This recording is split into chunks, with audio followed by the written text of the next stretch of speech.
Hi ಎಲ್ಲರಿಗೂ ನಮಸ್ಕಾರ. Welcome back to my channel homemaker mom. ಯಾರಾದರೂ ಫಸ್ಟ್ ಟೈಮ್ ನನ್ನ ಚಾನಲ್ನ ನೋಡ್ತಾ ಇದ್ದರೆ ಸಬ್ಸ್ಕ್ರೈಬ್ ಮಾಡೋದನ್ನ ಮರಿಬೇಡಿ. ಇದು ನಾನು 15 ಡೇಸ್ ಬ್ಯಾಕ್ ವಿಡಿಯೋ ಆಗಿರುತ್ತೆ. 15 ಡೇಸಿಂದ ಏನಾಯಿತು ಅಂತ ಹೇಳ್ತೀನಿ.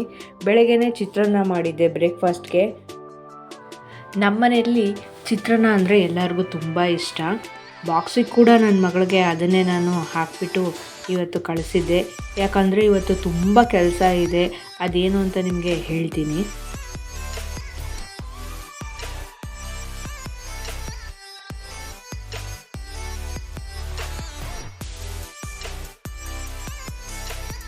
ಲಂಚ್ ಬಾಕ್ಸ್ ಎಲ್ಲ ರೆಡಿ ಮಾಡಿ ಮಗಳಿಗೆ ಸ್ಕೂಲಿಗೆ ಬಿಟ್ಬಿಟ್ಟು ಬಂದು ನಾನು ತಿಂಡಿ ಮುಗಿಸಿ ಸಾಂಬಾರು ಪೌಡ್ರ್ ಮಾಡೋಣ ಅಂತ ಎಲ್ಲ ಐಟಮ್ಸು ತೊಗೊಂಡು ಬಂದಿದ್ದೆ. ಇವತ್ತು ಸಾಂಬಾರು ಪೌಡ್ರ್ ಮಾಡಲೇಬೇಕು, ಅದಕ್ಕೆ ಎಲ್ಲ ಮೇಲ್ಗಡೆ ಎಲ್ಲ ಕ್ಲೀನ್ ಮಾಡಿ ಒಣಗಾಕಿದ್ದೆ.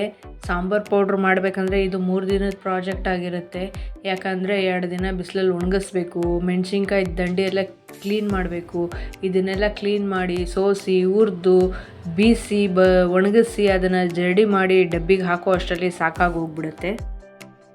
ಅದೆಲ್ಲ ಮಾಡಿದ್ಮೇಲೆ ನನಗೆ 2-3 ದಿನ ತುಂಬ ಜ್ವರ ಬಂದಂಗೆ ಆಗಿಬಿಟ್ಟಿತ್ತು. ಆಮೇಲೆ ಹುಷಾರಾದೆ. ಹೊಸ ಕುಕ್ಕರ್ ಪ್ರೆಸ್ಟೀಜ್ದು 5 ಲೀಟರ್ಸ್ದು ತೊಗೊಂಡು ಬಂದಿದ್ದೆ ಅಲ್ವಾ, ಸ್ಟೇನ್ಲೆಸ್ ಸ್ಟೀಲ್ನಲ್ಲಿ. ಅದನ್ನು ಯೂಸ್ ಮಾಡೋಣ ಅಂತ ಹೇಳಿಬಿಟ್ಟು ಸ್ವಲ್ಪ ಹುಷಾರಾದಮೇಲೆ ಅದರಲ್ಲಿ ಚಿಕನ್ ಬಿರಿಯಾನಿ ಮಾಡಿದ್ದೆ. ತುಂಬ ಚೆನ್ನಾಗಾಗಿತ್ತು. ನಾನು ಇದಕ್ಕೂ ಮೊದಲೇ ಸ್ಟೀಲ್ ಕುಕ್ಕರ್ ಯೂಸ್ ಮಾಡಿದ್ದೀನಿ, ಹಾಗಾಗಿ ನನಗೆ ಗೊತ್ತು ಅದು ತಳ ಹಿಡಿಯೋದಿಲ್ಲ ಅಂದ್ಬಿಟ್ಟು. ಹಾಗಾಗಿ ನಾನು 5 ಲೀಟರ್ಸ್ ಕುಕ್ಕರ್ ಬೇಕಾಗಿತ್ತು ಅಂದ್ಬಿಟ್ಟು ಪರ್ಚೇಸ್ ಮಾಡಿದ್ದೆ. ಆ ವಿಡಿಯೋ ಕೂಡ ನಾನು ಹಿಂದೆ ಅಪ್ಲೋಡ್ ಮಾಡಿದ್ದೀನಿ. ನನ್ನ ಇನ್ನು ಮಿಕ್ಕಿದ ಕುಕ್ಕರ್ ಕಲೆಕ್ಷನ್ಸ್ ಏನಾದರೂ ನೀವು ನೋಡಬೇಕು ಅಂತ ಹೇಳಿದರೆ ಕಮೆಂಟ್ ಮಾಡಿ, ನಾನು ವಿಡಿಯೋ ಮಾಡಿ ಹಾಕ್ತೀನಿ.